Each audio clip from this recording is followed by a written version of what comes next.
남편이 남기고 간 사랑의 징표. 옛날 인도에 사쿤탈라라는 처녀가 있었습니다.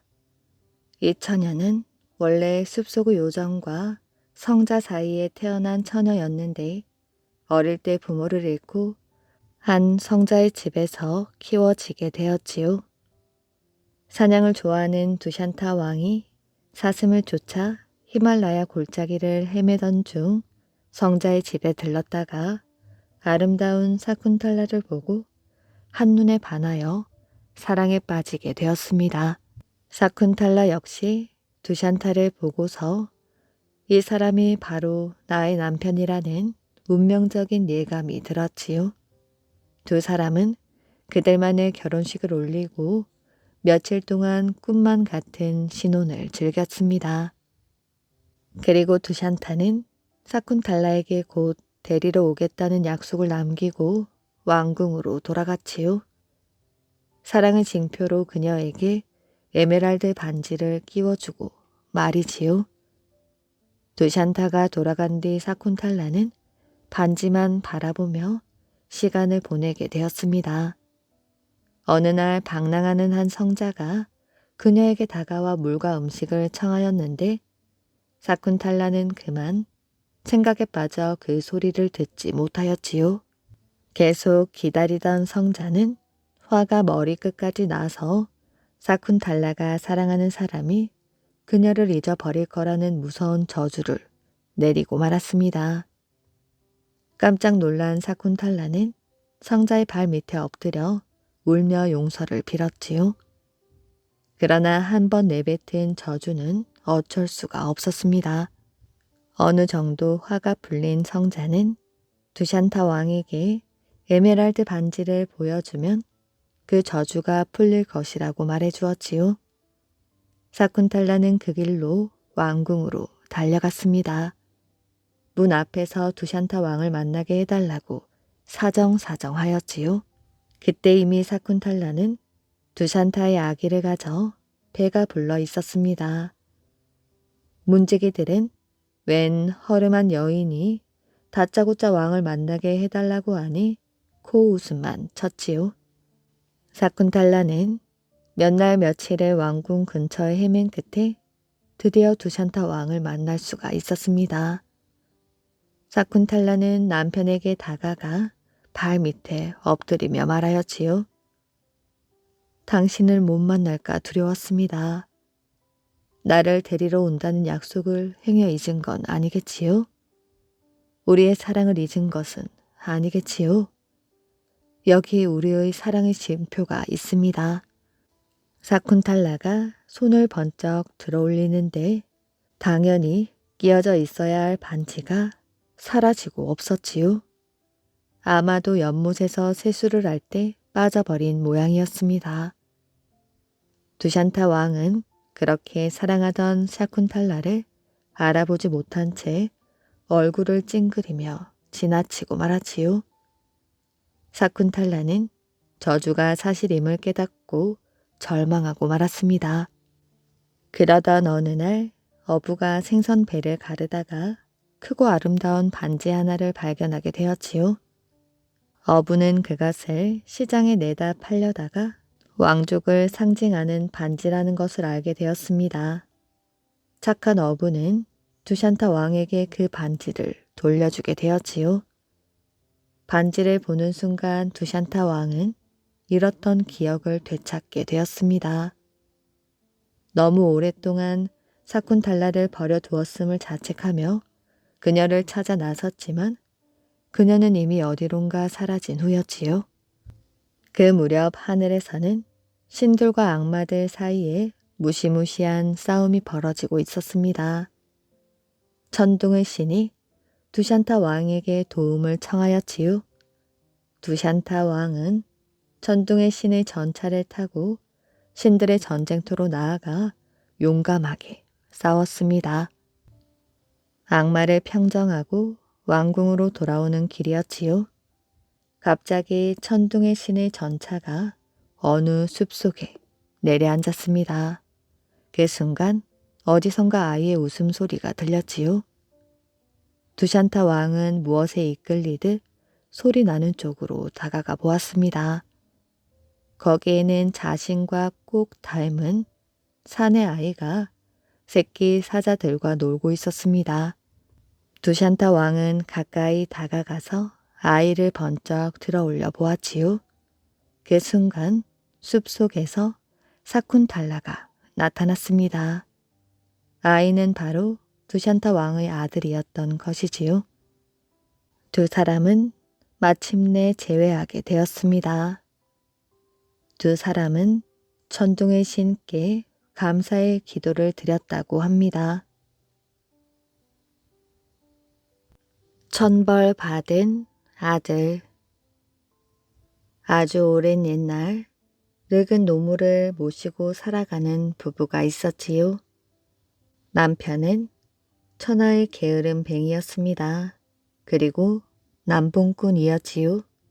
처음에는 부모로부터 물려받은 재산이 많았으나 주막에 드나들며 술을 마시고 여자들과 놀아나다 재산을 모두 탕진해버렸습니다. 그래도 정신을 차리지 못하고 나쁘다는 짓은 한 가지도 빼놓지 않고 하였지요.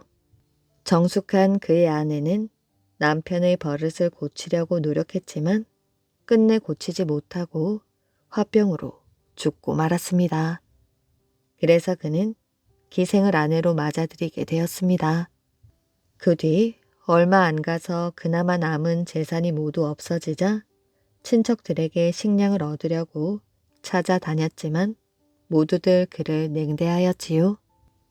너 같은 놈은 우리 가문엔 없어. 친척들은 모두 그를 쫓아버렸습니다. 그러나 그는 인심이 너무 험하고 더럽다며 오히려 불평 불만이 많았지요. 아직도 자기의 허물을 모르고 선량하게 살아온 친척들을 못마땅하게 생각했습니다. 결국 식량을 하나도 얻지 못하고 집에 돌아온 그는 새로 얻은 부인이 늙은 어머니를 야단치고 있는 것을 보았지요. 이런 할망구 같으니 뒷간을 두고 왜 똥을 방에다 싸? 죽지도 않고 누구를 고생시키려고? 늙은 어머니는 낭봉꾼 아들의 망나니 행동에 충격을 받아 치매까지 걸려버렸지요. 어머니는 아들이 하던 짓을 하나도 빼놓지 않고 그대로 하는 노망이 들었습니다. 남봉꾼도 이런 어머니가 싫어진 지 오래되었지요. 하지만 명은 길어 죽지도 않고 있으니 못된 며느리가 같이 살 수 없다고 구박하는 것이었습니다. 새로 들어온 여자는 남편에게 말하였지요.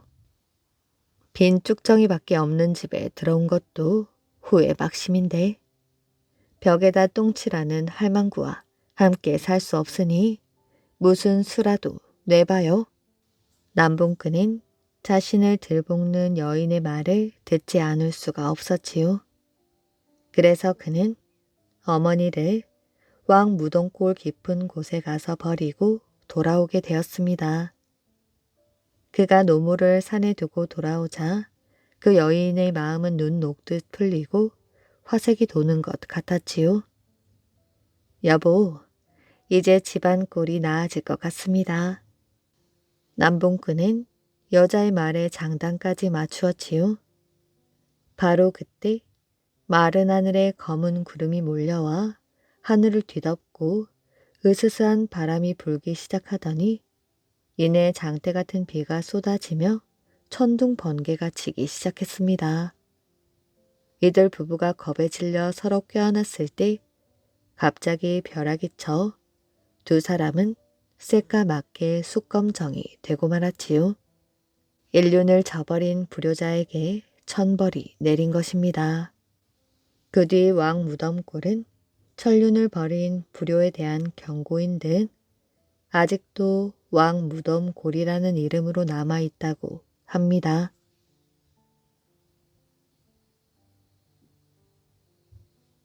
신령님과 결혼, 사람.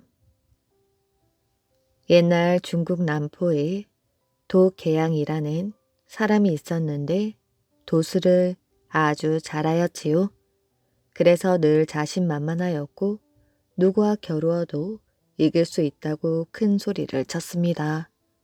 어느 날 도계양은 사람들하고 도수를 겨루는 것은 재미가 없단 말이야. 이젠 신령님과 도수를 겨루어 봐야겠다.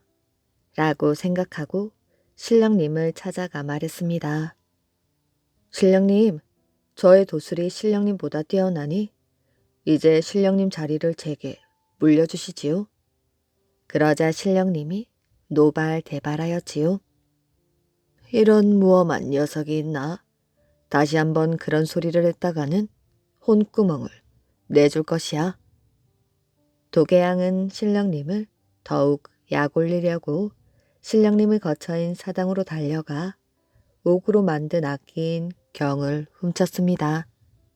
신령님은 화를 참지 못하고 구리로 만든 철퇴를 들고 도계양 뒤를 쫓았지요. 도계양은 사당 밖의 연못에 뛰어들어 잉어로 변했습니다. 그러자 신령님은 몸을 흔들어 수달로 변하여 물속으로 뛰어들었지요. 하지만 연못 속에는 잉어가 너무 많아서 어느 것이 도계양인지 몰랐습니다. 도계양은 신령님이 혹 자기를 알아보지는 않을까 걱정하고 있었는데 수달로 변한 신령님이 옆구리를 스치고 지나갔지요. 도계양은 들켰다고 생각하고 연못 밖으로 뛰어나가 사람으로 다시 변하여 자기 집 쪽으로 도망쳤습니다.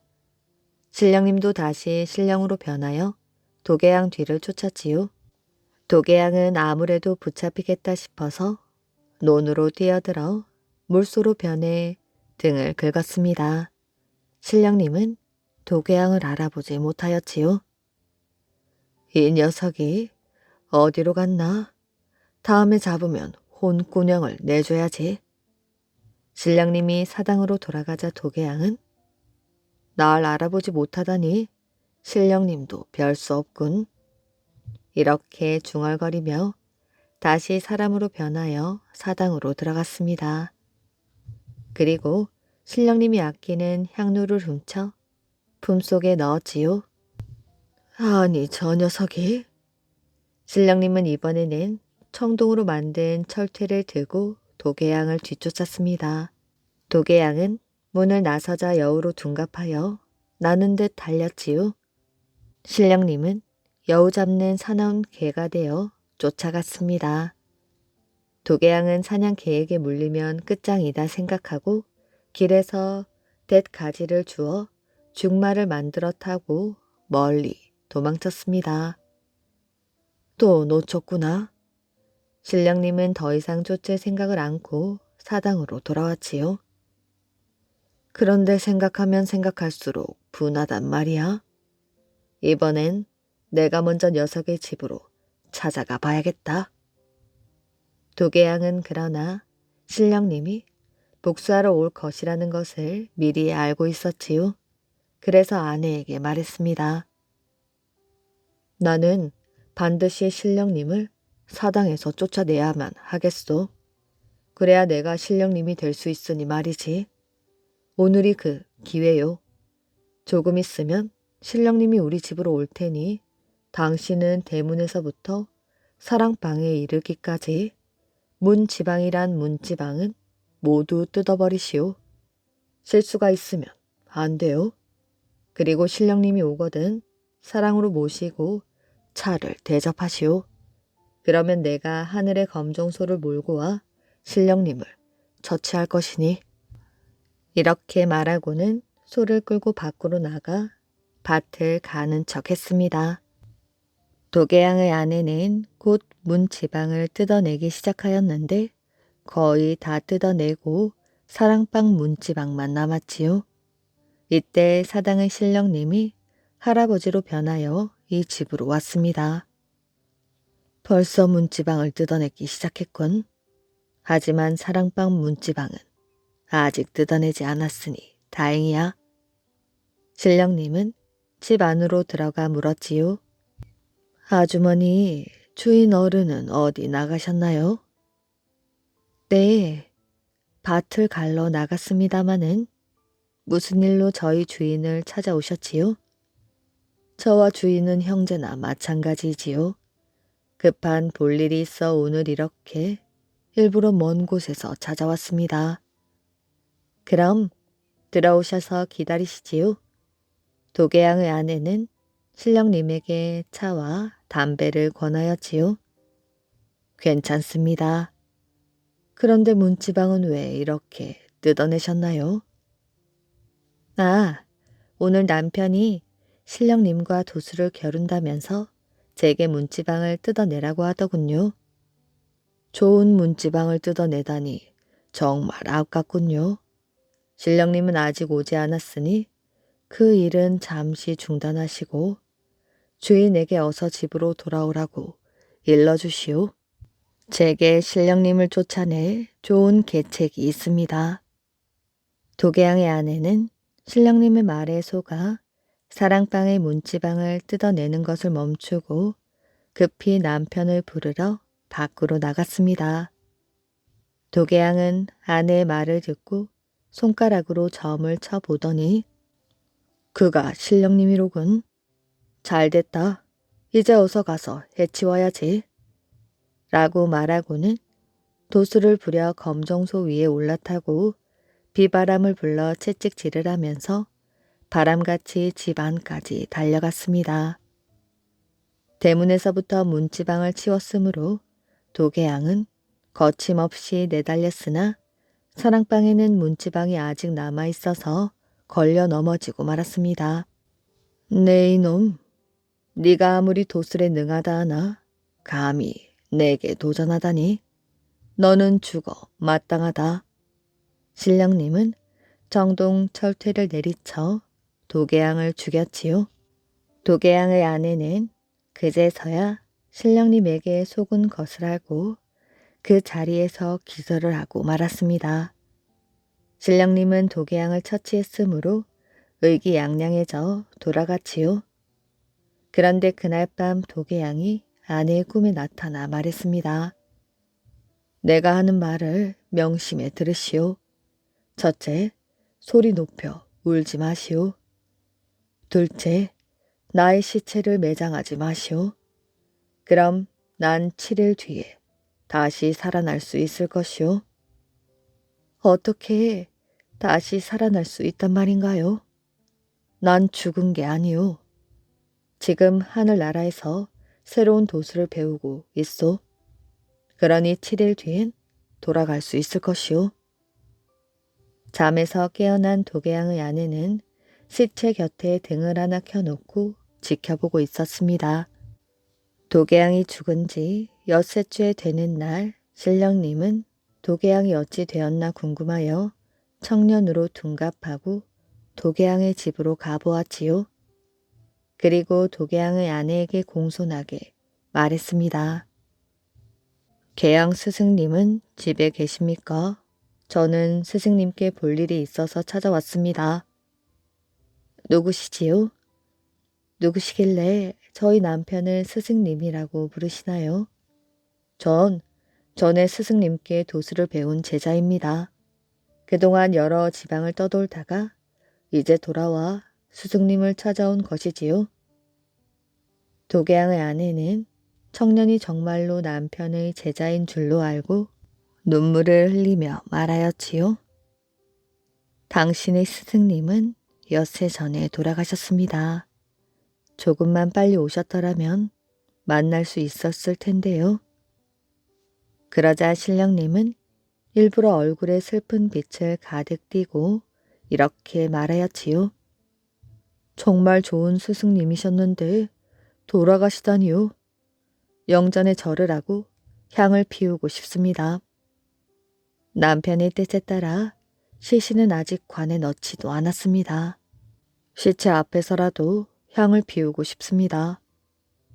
도계양의 아내는 청년의 뜻을 가득하게 여겨 시체가 있는 곳으로 안내했습니다. 신령님이 시체를 보니 콧구멍에서는 아직도 가냘픈 숨이 들락날락 거리고 있었지요. 내일이면 살아나겠군. 단 하루 차이로 녀석에게 또 괴롭힘을 당할 뻔했어. 오늘 내가 여기 오지 않았더라면 녀석은 천병을 거느리고 날 죽이러 왔을 게야. 운이 좋았군. 신령님은 속으로 미소를 지었지요. 그러나 표정은 아까보다 더욱 슬프게 꾸미고 그런데 왜 매장하지 않으셨습니까? 날씨가 더워 그런지 시체 썩는 냄새가 진동하는군요. 그가 꿈속에 나타나서 매장하지 말라고 당부했습니다. 꿈 같은 것은 믿을 것이 못 됩니다. 어서 스승님을 매장해야만 합니다. 도계양의 아내가 매장하는 것을 망설이자 신령님은 슬쩍 밖으로 나가 벼꽃을 따와 개양의 콧구멍 속에 넣었습니다. 그러자 숨 때문에 벼꽃이 까딱거려 마치 작은 벌레가 꼬물거리는 것처럼 보였지요. 보십시오. 스승님의 코에 벌써 구더기가 끓고 있습니다. 가슴이나 배에도 구더기가 끓고 있을 것입니다. 사람의 몸에 구더기가 끓으면 다신 살아날 수 없습니다. 어서 관에 넣어 묻읍시다. 안 그러면 온 몸이 구더기 천지가 될 것이니 돌아가신 스승님께 도리가 아닙니다. 도계양의 아내가 보니 과연 콧구멍 속에서 구더기가 꼬물꼬물 거리는 것 같았지요. 당신의 말이 맞군요. 제가 헛꿈을 꾸어 남편의 시체를 이렇게 만들었어요. 도계양의 아내는 곧 관을 준비했습니다. 신령님은 돕는답시고 얼른 도계양을 관 속에 넣고 땅속 깊숙이 묻어버렸지요. 신령님은 더욱 의기양양해져서 그 집을 떠났습니다. 한편 도계양의 호는 하늘에서 마음껏 도수를 배운 다음 중마를 타고서 천병을 거느리고 자기 집으로 내려오게 되었지요. 아니, 내 시체가 어디로 갔지? 나는 돌아왔는데 나의 혼을 담을 육체가 사라지고 없구나. 도계양은 슬피 울며 소리쳤지요. 그날 밤 꿈에 도계양은 다시 아내의 꿈속에 나타나 말했습니다. 당신이 신령에게 속아 이미 나를 묻어버렸으니 나는 살아날 수 없게 되었소. 하지만 죽더라도 신령에게 복수할 수는 있소. 급히 내 관을 파내어 관채로 강가에 던져두시오. 꼭 그렇게 해주시오. 제가 또 속았군요. 알겠습니다. 도계양의 아내는 관을 파내어 강가에 던져두었습니다. 그러자 얼마 뒤 하늘에서 시커먼 먹구름이 몰려들더니 천둥 번개와 함께 폭우가 쏟아지기 시작하였지요. 그리고 곧 강물이 넘쳐났는데 넘친 강물은 도계양의 관을 사당까지 떠밀어 올렸습니다. 사당에 닿은 도계양의 관은 사당 건물에 쿵쿵 부딪히며 벽을 부수기 시작하였지요. 저 녀석이 죽어서도 끝까지 복수를 하려는구나. 이러다간 사당이 무너지고 말 거야. 녀석과 화해하는 수밖에 없겠어. 신령님은 밖으로 나가 도계양의 관 앞에서 절을 하였지요. 내가 자네의 위패를 사당 뒤쪽에 안치해 주겠네. 그러니 제발 그만해 주게. 그러자 도계양의 관은 다시 물길을 따라 강 쪽으로 흘러갔습니다. 신령님은 사당 뒤에 도계양의 위패를 안치하고 향을 피워 주었지요. 도계양은 그것을 보고 중얼중얼 거렸습니다. 인간으로서 신령님을 이길 수는 없었다. 하지만 진 것도 아니다. 신령님이 내게 절을 하고 향을 피워주고 있으니 말이지. 샘물로 목을 축인 군사들. 옛날 고려시대 유난히 무더웠던 여름이었습니다. 동해 바닷가 쪽으로 외적이 노략질을 하기 위하여 쳐들어오게 되었지요. 때마침 동해안 쪽에 가까운 마을인 고성군에 고려의 군대가 머무르고 있었습니다. 고려군은 왜적이 쳐들어왔다는 소식을 들었지요. 왜군은 고성군에서 70열이나 떨어진 회양마을로 들어왔습니다. 고려 군사들은 즉시 싸울 준비를 하고 길을 떠났지요. 고성에서 아침 일찍 출발하였지만 아침부터 날은 무척 더웠습니다. 험한 산길을 가는 군사들에게는 더욱 힘들었지요. 온정리까지 30열의 길을 숨 가쁘게 달려온 군사들은 모두 지쳐버렸습니다. 아직 반도 가지 못한 거리였지요. 그렇다고 여기서 쉬어가자니 모두 축 늘어질 것이 뻔했습니다. 왜적들에게 강도질을 당하고 있을 백성들이 눈앞에 아른아른 거렸지요. 잠시라도 쉴 틈이 없는 상황이었습니다. 조금만 힘을 내거라. 지금 우리의 백성들이 왜적들에게 괴롭힘을 당하고 있지 않느냐? 말을 탄 장수가 부하들을 격려하며 겨우겨우 온정령 고개 마루에 이르렀습니다. 거의 한낮이 다 되어서였지요. 군사들은 이제 더 이상 걸어갈 힘조차 없었습니다.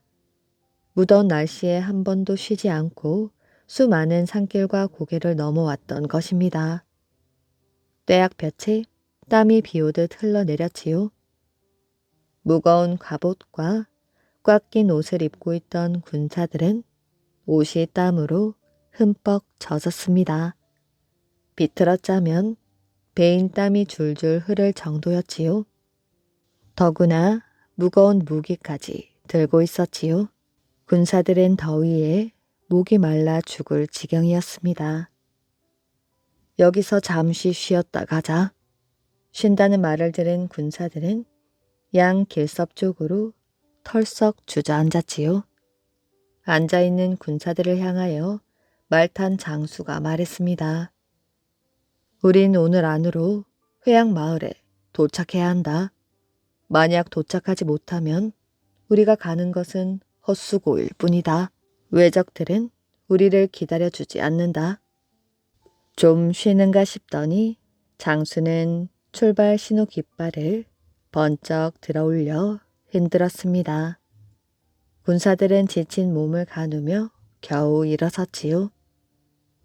힘들지만 조금만 더 기운을 내보자. 군사들은 이를 악물고 후들거리는 다리를 옮겼지요.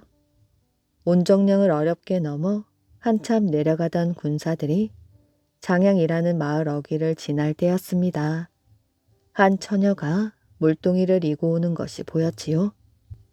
앞장서 걷던 한 군사가 처녀에게 고개를 숙여 인사를 한 다음 말을 건넸습니다. 아가씨, 우린 고려의 군사들인데 지금 너무 목이 마르오. 그러니 물 좀 주면 고맙겠소이다. 처녀는 다소곳이 웃으며 물동이를 땅바닥에 내려놓았습니다. 처녀는 물동이 위에 둥둥 떠 있는 바가지로 물을 가득 떴지요. 그리고 주위를 두리번 거리더니 길섭의 나무에서 나뭇잎을 하나 따서 바가지 물 위에 띄었습니다. 처녀는 두 손으로 바가지를 받쳐 말을 탄 장수에게 먼저 내밀었습니다. 장수는 물 위에 떠 있는 나뭇잎을 입으로 후후 불어가며 물을 마셨지요. 처녀의 행동을 이상하게 여긴 장수가 물을 한 모금 들이키고 나서 물었습니다. 물맛이 꿀맛이구려. 그런데 왜 물 위에 나뭇잎을 띄워준 거요? 지금 드시고 계신 물은 저 언덕 밑에 있는 샘물인데 얼음처럼 차갑습니다. 오늘같이 한창 더울 때 갑자기 이 물을 마시면 가슴이 막히고 체할 수가 있습니다. 그래서 나뭇잎을 띄워 천천히 마시도록 한 것입니다. 오, 그러니 나뭇잎을 불면서 천천히 마시라는 것이로군. 참으로 기특한 처녀로다. 장수는 처녀의 깊은 생각에 감탄하며 칭찬하였지요. 듣거라. 저 언덕 밑에 샘물이 있단다. 덥다고 물을 단숨에 많이 마시지 말고 천천히 마셔야 한다는 것을 명심해라. 군사들은 앞다투어 언덕 밑 샘터를 찾아갔습니다. 바위 그늘에서 맑은 물이 졸졸 흘러내렸지요. 마치 조그마한 돌 우물 같아 보였습니다. 그 물은 정말 얼음처럼 차가워서 한 모금 입에 넣으면 이가 시릴 정도였지요. 군사들은 나뭇잎을 띄워 샘물을 조금씩 마셨습니다. 입 안이 얼얼할 정도로 차가운 물이었지요. 샘물로 목을 축인 군사들은 새로운 기운을 얻는 듯 했습니다. 군사들은 씩씩한 걸음으로 회양을 향하여 길을 재촉해 나아갔지요. 이때부터 그 샘물은 찬샘으로 널리 알려지게 되었다고 합니다. 또한 찬샘을 중심으로 한 마을이 만들어졌는데 그 마을을 찬샘 마을이라고 불렀다고 합니다. 은혜 갚은 장승. 아주 오랜 옛날 사람들이 많이 살지 않은 때 이야기입니다. 장승이라는 마음씨 착한 사람이 살고 있었지요. 장승은 키가 아주 컸습니다. 보통 사람들의 키는 장승의 허리에도 닿지 않았지요. 장승이 걸을 때에는 땅이 흔들흔들했습니다. 목소리도 얼마나 큰지 장승이 말을 하면 사람들은 귀를 막아야 하였지요. 그래서 장승은 사람들과 멀리 떨어져 살아야만 했습니다. 장승은 늘 외로웠지요. 낮에도 혼자 놀아야 했습니다. 밤에도 혼자 잠을 자야 하였지요. 하지만 장승에게는 정말 싫은 것이 한 가지 더 있었습니다. 바로 배고픔이었지요.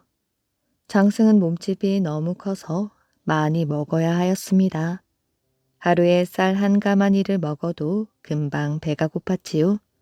처음에는 사람들이 먹을 것을 주었습니다. 하지만 나중에는 장승이 너무 많이 먹어 다른 사람들 먹을 것이 모자랐지요. 그래서 사람들은 장승에게 먹을 것을 주지 않게 되었습니다. 장승은 강물을 꿀꺽꿀꺽 마셨지요. 산속에 사는 큰 멧돼지도 잡아먹었습니다. 그래도 여전히 배가 고팠지요. 배가 고파 움직일 수가 없었습니다. 장승님, 여기서 무얼 하세요? 강가에 물을 마시러 왔던 작은 새 한 마리가 장승에게 물었지요. 배가 고파 이렇게 누워있단다. 그럼 마을에 가보세요. 거긴 먹을 것이 많아요. 아니야. 내가 너무 많이 먹어. 사람들 먹을 것이 모자라. 그럼 남쪽으로 가보셔요. 남쪽에는 넓은 들판 가득히 곡식이 자란대요. 장승은 작은 새의 말을 듣고 한참 생각해 보았습니다. 여긴 산이 많고 농사 지을 땅은 적어. 그래서 사람들 먹을 곡식도 모자라는 거야. 계속 여기에 있다간 굶어 죽을지도 몰라. 장승은 남쪽을 향해 걸었지요. 며칠 밤낮을 쉬지 않고 걸어가니 들판이 보였습니다. 들판은 끝이 보이지 않을 만큼 넓었지요. 들판 가운데에는 맑은 강물도 흐르고 있었습니다. 장승은 사람들이 사는 마을을 찾아가 보았지요. 저는 장승이라고 합니다. 이곳에 먹을 것이 많다는 소문을 듣고 왔습니다. 제발 절 쫓아내지 말아 주십시오. 사람들은 너무나 큰 장승을 보고 놀랐습니다. 장승의 발 좀 봐요. 저렇게 큰 발이라면 우리를 밟을 수도 있을 거예요. 그러니 장승을 쫓아내야 해요. 장승은 틀림없이 착한 마음씨를 가졌을 거예요. 우리 모두와 싸워 이길 수 있는데도 우리에게 정중하게 부탁했잖아요. 그러니 장승을 받아줍시다. 마을 사람들은 두 편으로 나뉘어졌지요. 사람들은 오랫동안 회의를 했습니다. 마침내 장승을 받아주기로 한 것입니다. 회복의 장승, 자네를 받아주기로 했네. 그 대신 마을에서는 살 수가 없네. 자네는 너무 커서 사람들이 다칠 수도 있거든. 마을에서 제일 나이 많은 어른이 말하였지요. 장승은 남쪽 마을에서 배부르게 먹을 수 있었습니다. 그 대신 사람들이 할 수 없는 힘든 일을 도와주었지요. 그러던 어느 날이었습니다.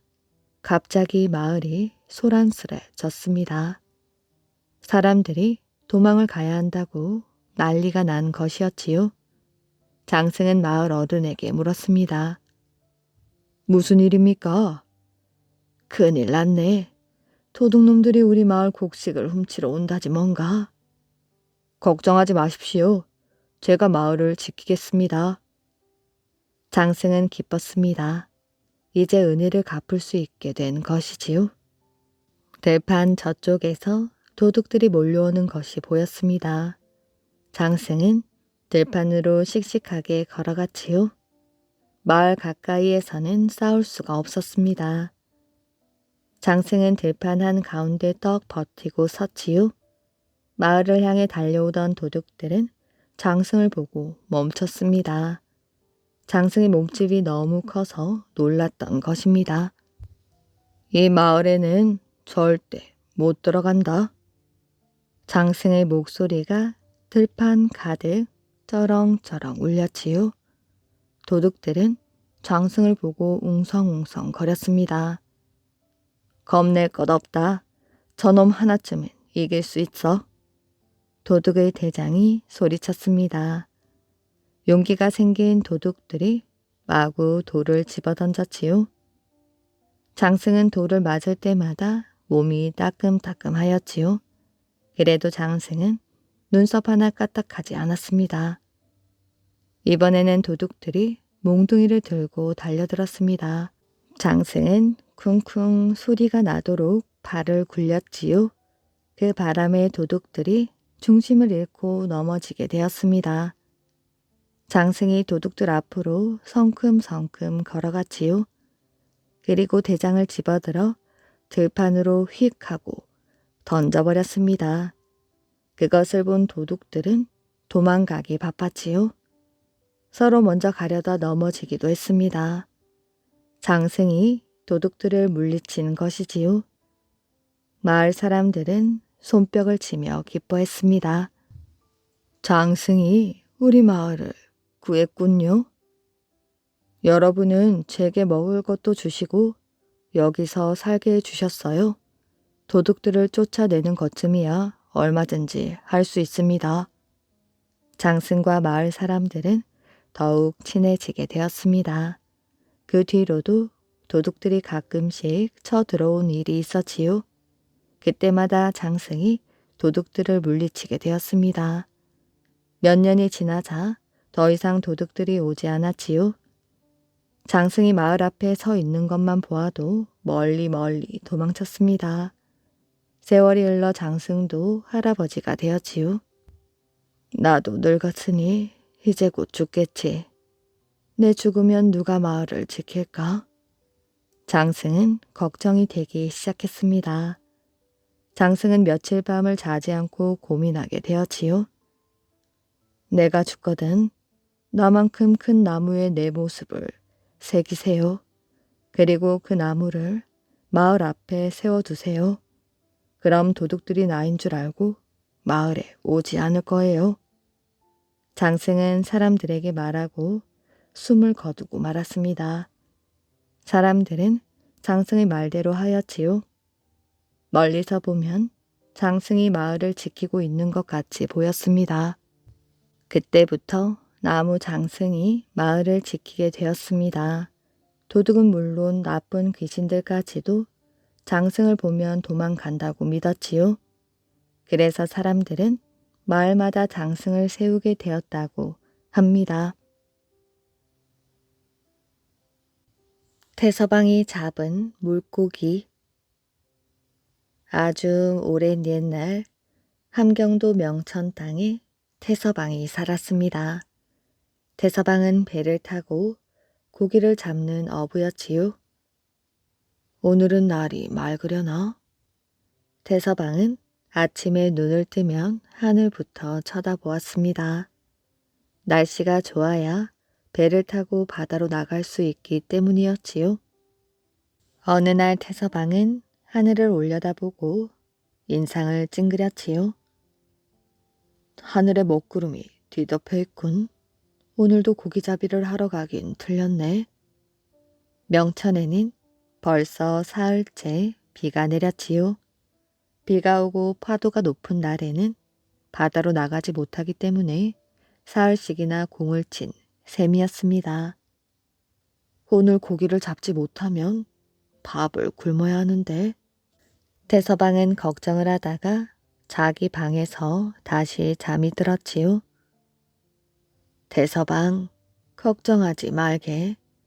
바다로 나가면 날씨가 좋아질 테고 고기를 많이 잡을 수 있을 게야.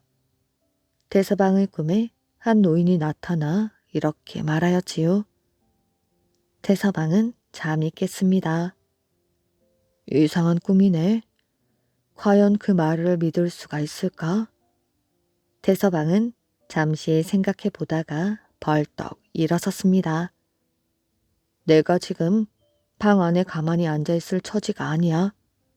고기잡이를 못하면 식구들이 굶게 생겼는데.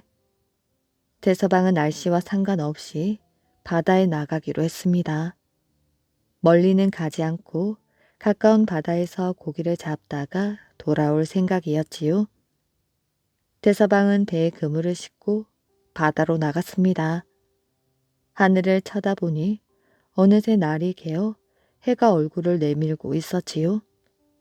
그제야 태서방은 마음이 놓였습니다. 꿈속에서 노인이 말한 대로네. 금방 날씨가 좋아졌어. 그렇다면 고기도 많이 잡힐 것 같은데. 태서방은 기대에 부풀어 바닷속에 그물을 던졌지요. 이윽고 그물을 끌어올리자 그물 속에는 고기가 잔뜩 들어있었습니다. 이제까지 보지 못했던 물고기였지요. 이게 뭐지? 처음 보는 물고기인걸.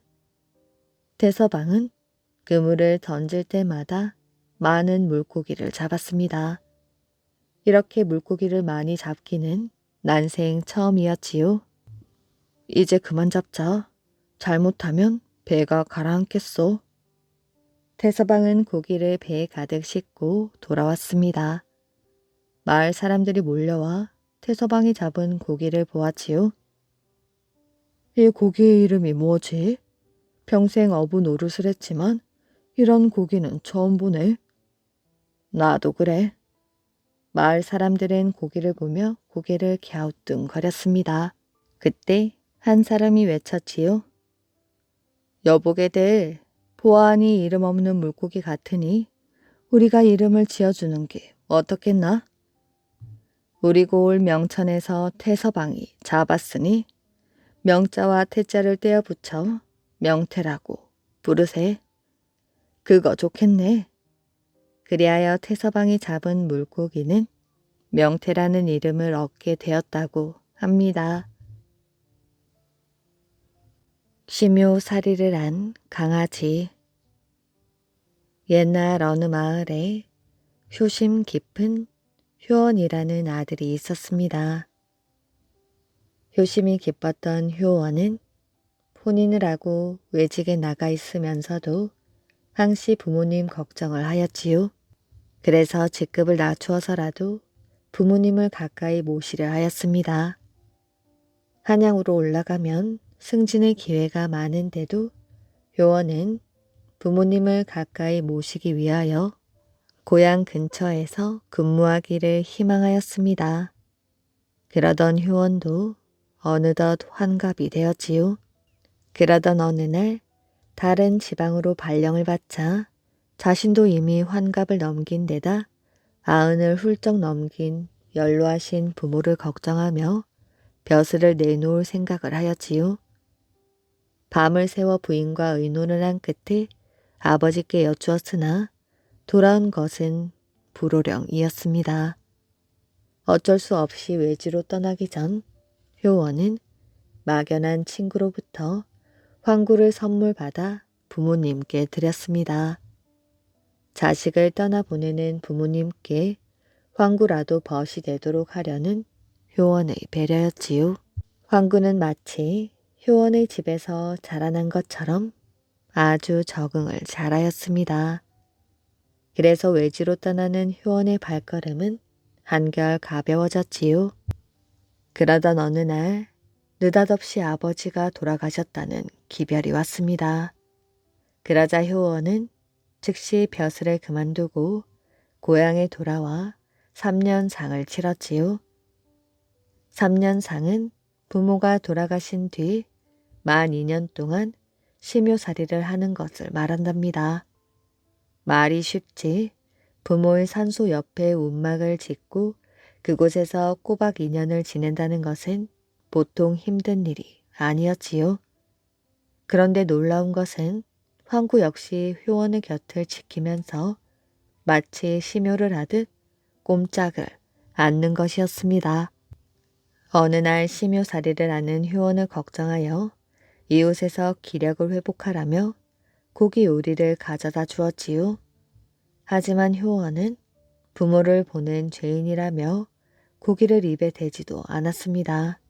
효원은 못난 주인을 따라 심요살이를 하는 황구가 기특하여 황구에게 고기를 던져 주었지요. 그런데 황구 역시 고기를 입에 대지도 않는 것이 아니겠어요?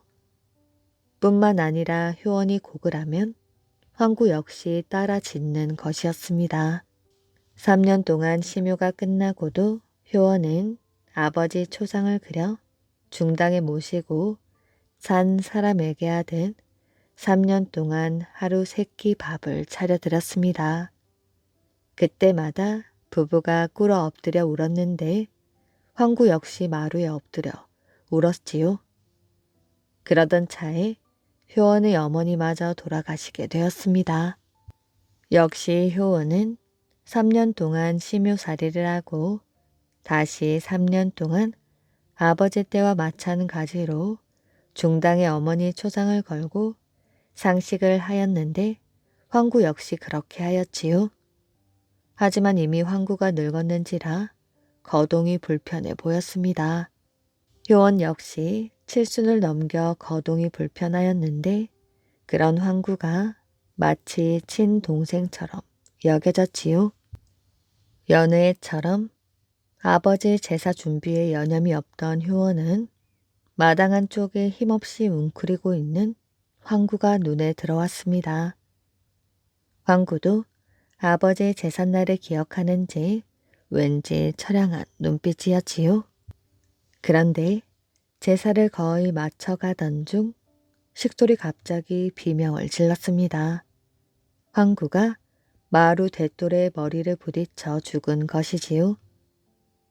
무려 12년을 효원을 따라 심요와 상식을 하던 황구가 죽을 때가 되었다고 느낀 것인지 아니면 주인의 제삿날에 맞춰 주인을 따라 나선 것인지 알 수는 없었지만 효원을 비롯한 가족들은 놀라움을 감출 수가 없었습니다.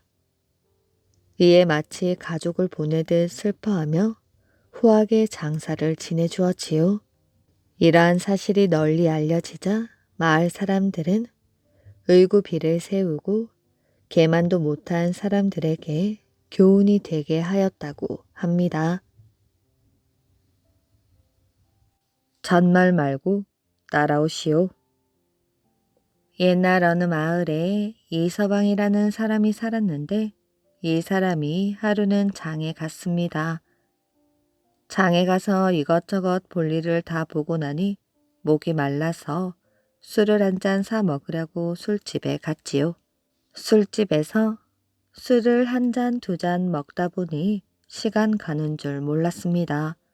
그래서 밤이 으슥해져야 집으로 돌아오게 되었어요. 별도 달도 없는 밤이라 사방은 캄캄한데 술을 많이 먹어서 몹시 취해 있었습니다. 어두운 길을 더듬더듬 걸어가는데 산 모퉁이를 탁 도니 웬 키가 8대 장승 같은 놈이 썩 나타나는 것이었어요. 어디서 본 듯하기도 하고 처음 보는 것 같기도 한데 이놈이 말하였지요. 이서방, 장에 갔다 오는 길이요. 나는 건넌마을 김서방이요. 캄캄한 밤중인데다 술에 취한 눈으로 보니 어떻게 생긴 놈인지 잘 보이지 않았습니다. 먼저 아는 체를 하는데 가만히 있을 수가 없었지요. 아, 그러시오. 밤길에 심심하던 차에 잘 됐소이다. 하고서는 길 동무를 하여 함께 갔습니다. 그렇게 둘이 가는데 마을 어귀에 다 와가지고 김서방이 말하였어요. 우리 이럴 게 아니라 저기 가서 술 한 잔 더 하고 갑시다. 당최 술집이 있는 것 같지도 않은 데를 가리키면서 그렇게 말하니 참 이상하긴 하였습니다. 그런데 이서방은 술에 몹시 취하여 앞뒤 가릴 것 없이 그럼 그러자고 하였지요. 김서방이 앞서고 이서방이 그 뒤를 따르는데 김서방이 자꾸 이상한 곳으로 갔습니다.